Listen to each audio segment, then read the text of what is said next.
Vital Vitium, de nationalité congolaise, chimiste-chercheur habitant le 6e arrondissement Ngoyo à Pointe-Noire, auteur de plusieurs inventions, fait de la recherche scientifique son cheval de bataille. Âgé de 38 ans, aujourd'hui Vital Vitium compte plus d'une douzaine d'inventions. Une passion qu'il a embrassée depuis l'âge de 8 ans. Parmi ses inventions, la pile manioc, une pile faite à partir du manioc avec une autonomie de 2 semaines. Une invention qui date de 1999, la toute première. Si j'utilisais tout le manioc entier, si j'avais un convertisseur ou bien un onduleur, ça me donnait 220 volts. Avec le manioc aussi, vous pouvez regarder la télé. On peut faire aussi des installations avec le manioc. L'avantage du courant du manioc, le manioc est renouvelable. Si on a des plantations de manioc, donc on peut électrifier tout Pointe-Noire ou Brazzaville juste avec le manioc. On n'aura plus besoin d'électricité du barrage, juste avoir beaucoup de plantations de tubercules à manioc. Et on fait des mini-transfos et on aura l'électricité écologique, donc qui n'est pas toxique, qui est durable.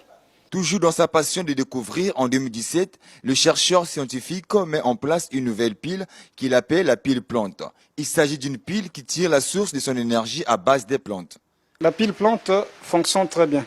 Donc si vous plantez 10 plantes chez vous, vous mettez le NPK, vous avez un convertisseur dans la maison, vous avez aussi l'énergie. Donc au fur et à mesure que la plante va grandir, l'intensité du courant aussi va augmenter. Donc là, vous aurez la capacité de repasser, d'avoir la plaque chauffante et de brancher votre congélateur.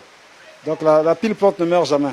Donc c'est une pile vraiment, je demande même à l'État qu'on soutienne cette idée innovatrice parce que avec les plantes, ça va nous pousser à beaucoup planter pour que l'atmosphère ait beaucoup d'oxygène. Parce que plus qu'il y a des plantes, plus il y aura aussi beaucoup d'oxygène. Donc la pile plante vraiment est très écologique. Là, avec 2 plantes, je peux charger le téléphone. Je peux avoir la lumière, je peux planter à tubercule de manioc pour le sakasaka, ça marche très bien. L'oseille, les papayers, tout ça marche. Parce que les plantes pour vivre ont besoin de chaleur et de soleil. Donc sa nourriture organique est essentiellement constituée par le dioxyde de carbone qui est contenu dans l'air. Donc sa nourriture minérale est puisée dans le sol. Donc les éléments de base sont l'azote, le phosphore et le potassium. Donc c'est la trilogie NPK. Donc là, ça marche avec toutes les plantes. Très fan de la chimie, malgré les difficultés qu'il rencontre, ce chimiste ne baisse pas les bras. En 2018, il crée la lampe charbon et une allumette faite à base des yeux de poisson. Ouais, la lampe garantit une grande sécurité, sauf qu'au niveau de la prise, il ne faut pas mettre le doigt, parce qu'il là, il y a du 220 volts. Donc là, c'est comme le courant de la maison, c'est juste au niveau de la prise. Donc ce petit pot a la capacité d'alimenter 7 ampoules économiques avec 2 postes téléviseurs, plus un décodeur. Donc ça n'a pas d'inconvénient. Donc le feu va apparaître. Ça vous permettra de récupérer le feu et de faire tout ce que vous voulez, quoi. Donc c'est juste avec l'œil du poisson, mais il faut que ça soit un poisson frais. Sa toute dernière invention date de 2019, une brosse à dents capable de recharger un téléphone portable. Juste avec la brosse, on va faire ça, on va vendre ça un petit coup.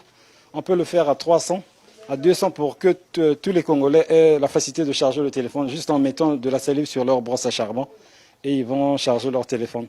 Des inventions qui peinent à voir le jour par manque de soutien. Il sollicite l'appui du gouvernement congolais dans ses recherches afin de permettre aux Congolais de consommer leurs œuvres. Ouais, j'ai même ce projet. Il y a une école qui me demande que je leur électrifie avec le manioc. Je suis en train d'étudier déjà, donc je vais faire ça. Si l'État peut soutenir, ça serait une bonne idée. Né à Brazzaville, Vital Vitium, chercheur chimiste, effectue ses travaux de conception et de développement grâce à l'énergie renouvelable.